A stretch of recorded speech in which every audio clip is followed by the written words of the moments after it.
folks. My name is Girish, Bali, the host for Back to Basics, another Back to Basics, another week. Today we're going to talk to you about mortgage financing. And we've talked to this guy before on season 1. And the reason why I brought him to this episode in this season is because what we are trying to do is we're going to try this thing, or maybe him or someone else, but every year we're going to have someone talk about mortgage financing, because every year it changes. And the reason why just one time is just not enough, that's why we need to educate ourselves every year, every 6 months, in order to get every information. So that's why I'm bringing him into the show again. And Vikram Patel has been a guest of mine for season 1. So Vikram, how are you? And thanks for coming to Back to Basics. Well, thank you so much, Girish, for having me. And as always, excited to be here. We rocked it in season 1 and looking to hopefully do the same today. Yeah, absolutely. Thank you again for Vikram for coming here and explaining all the details about mortgage financing before. But before we get into the details of that, I know you have answered this question before, but this year, what is your answer for what does Back to Basic mean to you? I'm going to give you the same cliche answer, but you might not like it. But again, Back to Basics to me is taking the complex, simplifying it, where regardless of your experiences in life or your walks of life, it makes sense to you as a listener. So for me, that's always been the kind of the challenge that I start to overcome on a daily basis. Take the complex, simplify it, make it basic, make it relatable to every one of us. Yeah. Thank you again, Vikram, for explaining that. Even though that it might be the same answer or different, I'm not really sure, but thank you again for answering that. So last time on season 1, when we talked about mortgage financing, we talked a little details about what is a FHA loan, what is a conventional loan, what is a interest rate, and what is a ARP, and what is all the stuff that we discussed about that, right? And then later on, a lot of technicalities, but a lot of people don't know about that, and that is why we talked about that. And then later on, we talked about the details of the mortgage and how mortgage is happening in the market at that time. And at that time, if I'm not mistaken, it was 2021, and we talked about the mortgage, if it is enough inventory, less inventory, the mortgage rises, it got low, whatever the results are. Everyone has to listen to that episode, but that's what we discussed last time, right? So from that comparison till today, and I read and I actually listened to that episode again just for my refreshment, but what are your thoughts today on 2022 right now, that how the market is? We have a mix of differences on commercial and residential side. We'll tackle the residential first. That's what we have been focused on in the first season. Yeah. Inventory-wise, we are worse off than we were at any given point, even if you compare just 3 months down the road, 6 months down the road, and so forth. We are at a level that's an all-time low in the history of America, at least going back to the 1930s, the Depression era. So, it's a big problem. It's exacerbated more. At the same time, when you look at buyer demand, the demand is extremely strong for the first-time home buyer, as well as those that are looking to purchase their investment homes or multi-unit properties. And at the same time, we expect the millennials over the next 3 years to kind of enter the household formation type age, where the demand is expected to get even stronger. So overall, a big macro level problem, and the result of that, we see it around every day in news or around us, that price pressure is to the upside. They're still getting sold fast, multiple offers, long lines, lots of showings. I don't expect any of that to reverse or slow down anytime soon. The perception in the marketplace from a general person is that market is hot. And I think they conclude that based on just the upward prices.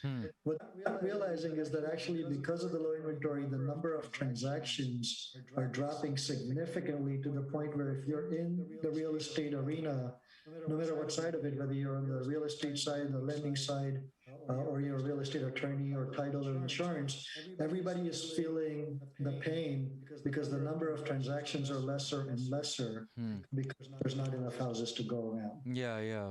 But Vikram, thank you again for that. But what I realized is that the price that you got for your house or whatever house, right? Obviously, that was years ago, right? And today, when you're selling it really overpriced. But then that is a perception price, or is that an appraisal price? Because the appraisal price could be lowered, right? So, what are your thoughts on that? So the definition of a hot market, obviously basic economics 101, supply is low, demand is high. What that automatically means is every house that is going to get sold that has somewhat of a good value to it, either in the form of location or school system or demographics, is going to get sold above its fair value. Hmm. So if you believe that appraisal is the fair value of the house, and however it's calculated, whatever the algorithms are, you're arriving at a fair value. The fact is, market is always going to be ahead of that value. The market is going to pay a premium on top of that. Hmm. So, from an appraisal standpoint, everything is going to be overpriced. Everything is going to sell higher. And then those new prices determine the appraised value of those homes after the selling point. Again, it doesn't help the new set of buyers, again, repeating the same cycle for the new set of listings. So we've been in that sort of a market for the last year and a half, 2 years, expecting to be the same. So yes, from an appraisal standpoint, everything is overpriced. From a supply demand standpoint, which is the dominant factor here, price is in the eye of the beholder, right? It's nobody can say it's overpriced or underpriced. It's No, what the buyer is willing to pay. that's true. That's true. Yeah. Thank you again for that. Uh, nowadays, the way 2022 is happening, and it's just the beginning of the year, or well, I mean, courts through the third quarter, second quarter right now, but the rates are gonna be lowering more as compared to any other years. Not compared to last year. I'm just saying, is this the lowest that has ever gone? No, last year was the lowest point where 30-year fixed rates sort of bottomed out around the 2.5, 2.6 range. Hmm. The last 90 to 120 days, rates have made a significant move higher. Hmm. We're now closer to the 3.25 to 3.5 range for the perfect borrower with the great credit score, great down payment, all those factors. But in some cases, rates are even north of 3.75, which puts us kind of back to pre-COVID days, back to about February 2020. Hmm. So anybody who's looked at rates the last couple of years is going to get a little bit of a sticker shock that prices are higher and now rates are back to pre-COVID levels. Anybody who has looked at rates in the bigger scheme of history is going to say, well, rates are still at historical lows because you're in the three handles, and plenty of people in the past have paid north of 4 and 5%. So from that angle, we're still low compared to last year. We're higher. So Vikram, thank you again for that. But how? Now that we know that the inventory is less, now that we know that the rates are getting lowered, okay, now that we know that the prices are getting higher, okay, now we know all that. What is the trend that it's happening so far for 2022? Rates are not playing as big of a factor for a couple of reasons. Number one, we've seen the most amount of cash transactions happen in the last 24 months than any other time in history.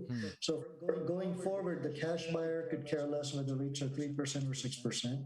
The marginal buyer, and by that what I mean are the buyers typically approaching the market with a low down payment. These are your people with the 3 to 5 to 10% down payment who are able to get into the house. That population has not been able to secure a home in the last 12 to 18 months regardless, because they're getting outcompeted by a stronger offer population that are coming in with 20, 30, 40% down. There's a big segment of that population, and the reality is there's not enough homes to go around for that segment.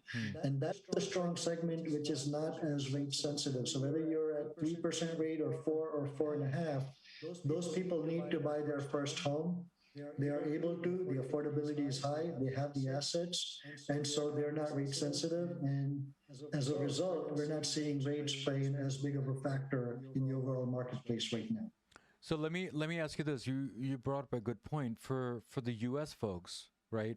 For a brand new buyer, a first time buyer, sometimes you have some perks to be a first time buyer. Nowadays, does that still the case, or that is thrown out of the window? So the perks are there. When you think about down payment assistance programs or banks providing low down payment programs, all of those perks have been there. They're still present just to the same level today. The challenge is when that buyer presents an offer to a seller, that seller is having a hard time connecting with that offer because the seller has 10 other offers on the table. Imagine, and I'm just, figuratively speaking, sometimes we've seen 20, 30 offers on the house and sometimes two or three, depends on the case by case basis. But the point being is sellers have so much to choose from. And there are some offers that really stick out as a low risk for the seller, meaning a very, very strong prepared buyer, that the buyers that are using the perks to somehow get into a house are kind of being sidelined just from a standpoint of market forces, supply, demand, and just more importantly, that sellers are just not giving these buyers a fair chance. Yeah. Thank you again. But now, the market that we're living in is more of a seller's market, and it's not a buyer's market, right? But It depends on how we label it, right? Yes, in the old school way of labeling it, yes, it's a seller's market. The problem is a lot of the sellers we know right now are afraid to sell their houses because they don't know where to go. So it's a double-edged sword where sellers can get a very high price and much higher than expected price for what they can sell, but they don't have a place to go. Again, but then that's what I'm saying. That's exactly what I'm saying. That when I buy a new home, when I'm selling this previous one, I'm not going to have much of profit because the other house is going to be a higher price anyway. That's what I'm saying. Absolutely. Right. Absolutely, yes. But then here's the other caveat is that even the rental prices are going to be high, aren't they? They absolutely are. Just in 2021, the median rent in the country has gone up about $300 a month, which means certain pockets that are demographically more appetizing, or again, because of the school systems or certain income demographics, certain pockets have actually gone up a lot more than $300 a month. We expect that trend to continue into this year as well. So do you think from your experience and everyone around you have seen so far in your clients, do you recommend to people to refinance? Absolutely. And a lot of people already have. A good portion of the population already has taken advantage of that last year and the year before. The big trend in refinance that we're seeing now, which is still beneficial for the consumer, the homeowner, is because there's so much more equity created in the homes over a pretty short time frame. A lot of these homeowners have the ability to pull out equity, which can then be used. The top three purposes that we're seeing is they're paying off cars, they're paying off credit card debt or student loans, or in some cases, people are actually pulling out the cash and using that as a down payment on their first or second investment home. So that segment of the population, I think, is really the driving force in the refinance market, where it makes a lot of sense. Because rates have shot up in the recent 3 or 4 months, it's not making as much sense anymore to refinance purely from a rate standpoint. There's only refinance is only good only if they are capable to make an extra monthly payment. Am I right? Yes, but usually what's happening is that extra equity that they want to pull out, whatever mortgage payment liability that extra is generating, is getting offset by the fact that they're going to use those funds to limit their liabilities in other areas, like they're going to pay off some credit cards or they're going to get rid of a car payment. So the overall liabilities that they're reducing using those funds are outweighing the liability that gets created by them borrowing a little bit against the house. Yeah. Thank you again for Vikram for explaining that, because you know what, people do need to understand that yes, it's a good idea to refinance because the rates are low, but then you can also take an advantage of paying all the other stuff out there. For example, student loans is one of the biggest one that people in the US are definitely struggling. Car payments, you can still go by with it at least for 5 years, but student loans goes for years. I've known people over 10 years they pay off their student loans. So I totally agree with take the advantage of that. Now, what are your thoughts? Now you have already explained what 2022 is. Do you think this is the trend all the way down to 2022, or is this the first and second, third quarter thought process? No, it's definitely deeper and longer. We believe the trend will definitely last all of 2022, possibly even carry into 2023. Some of the longer term research we've done, Girish, is based on inventory specifically, the challenge of lesser inventory levels has actually existed since 2014. Every year, the peak of the inventory in the summer months was a lesser peak all the way from 2014 up until today. What COVID really did is that whatever problem would have existed in inventory, let's say out in 2023 or 2024, COVID sort of fast forwarded everything and said, let me take a problem from 3 years from now and bring it to 2020 because of the increased demand and everything as far as, demographics changed, people transitioning from, urban areas into suburbs, all that played into the picture. But overall, the inventory challenge has been there. And until we can see more construction, builders acquiring land, putting in big projects. And we haven't seen that in the at least last 7 to 9 years. We haven't seen that. And we're still not seeing that into 2020, 2021, 2022 timeframe. So to answer your question, I don't think this is just a 2022 trend. I think this trend is going to be in place until some major shifts happen in the construction industry. But we're not seeing any of those signs at this point. So even if they were to start 3 months or 6 months down the road, chances are this trend is going to overspill into 2023. And what is the issue there? Do you think the supply and demand? I mean, is that because the materials are like delayed due to construction? So prior to COVID, it was more that builders were just kind of on the sidelines, not realizing what their margins are going to be. So they were taking a slow approach. COVID sort of make it very clear for the builders that the margins are going to be there, the profitability is going to be there. I don't think land acquisition is the problem. Now, in today's day, the big problem is obviously the supply chain, the material, the shipping logistics. But even that, we don't believe is a sustainable problem. I think over the course of next 3 or 6 months, that will kind of self-correct itself. But the sticking problem is labor. There is really a shortage of skilled labor across America. It's been there probably for the last 5 to 7 years. And we think it's such a big problem that even 5 years from now, maybe on season 6 or 7, we'll still be talking about that problem. Yeah. And I think that's a problem that's going to be fixed very easily. And that's what's keeping it very slow in the construction industry. So let me ask you this, right? Now, we talked about the refinancing and we talked about refinancing in a good way, right? But I want to explain to people that how often can you refinance? I mean, you just refinance today, for example. Can I just do it 6 months from now? Or do I have to wait? What are your thoughts on that? You don't have to wait. Typically, once you refinance and if you go 6 payments into the new loan, there's nothing stopping you from refinancing again. The purpose is what matters. Now, some people will refinance because, again, 6 months down the road, maybe prices go up 10% more and they want to pull out the equity. Another reason could be somebody is in a much better financial position and they don't want to reset the clock to 30 years and instead want to speed up the process and change their term to a 25 or a 20 or a 15. Or sometimes it's the opposite where somebody all of a sudden has children going to college or someone getting married and they have a 10 or 15-year mortgage that they do want to reset the clock back to 30 and lessen the monthly payment or pull out equity or a combination of the both. So answering your question, yes, you can refinance multiple times. There's really no passage of time. I mean, obviously, if you just complete a transaction, it's unlikely you're going to do something in the next 6 months, but technically you can. But from a credit point of view, thank you for that, by the way, Vikram. But regarding the credit score, is that going to hurt you or is that going to make it better? No, it's not going to hurt you at all because credit inquiries get tracked over a 6-month period. And most of us in our day-to-day life, we're always opening up credit cards or taking advantage of certain deals that come through that require a credit check. So a handful of credit inquiries over a 6-month period is nothing out of the norm for any one of us. The fact that you have a mortgage credit inquiry twice a year or 3 times a year is not anything out of the norm. So whether you go through the refinance multiple times or you don't, chances are it's not going to be as impactful on the credit either way.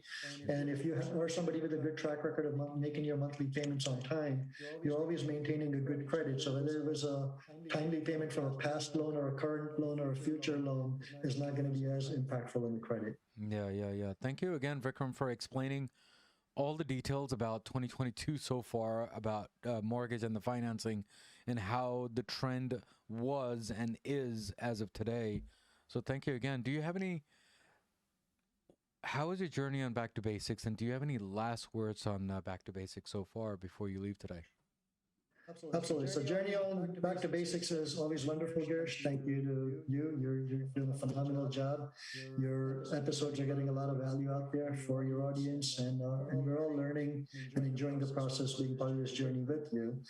As far as last words for our audience, what I can tell them is if you're planning on being a first time home buyer, don't delay it. Get in now because the journey ahead is only going to be more bumpier.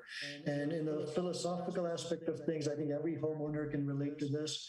The time to buy real estate always feels like it was 2 years ago at any given point. I don't think any homeowner in my career has ever felt that the timing was right when they were jumping into the market. It was always the timing was better last year, the year before. So don't fall into that same trap.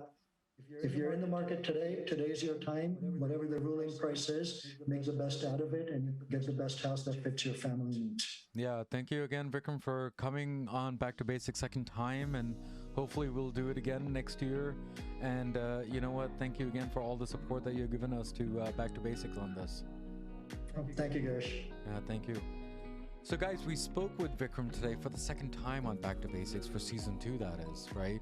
And we talked about the basics of how the trend is for 2022, how was the trend is or was back in 2021, 2014 we talked about also, and then how it's going to be for the next 2023. Kind of, we kind of said that it's going to be kind of the same thing as 2022. So here are the trends, here are the details. Make that decision, make a good decision, because you know what, take the advantage of all that rates, the interest rates being low and the prices being higher. Take advantage of those. That's my basic today. So, guys, as usual, as always, there's a quote of the day from Back to Basics, and hopefully Vikram will like that.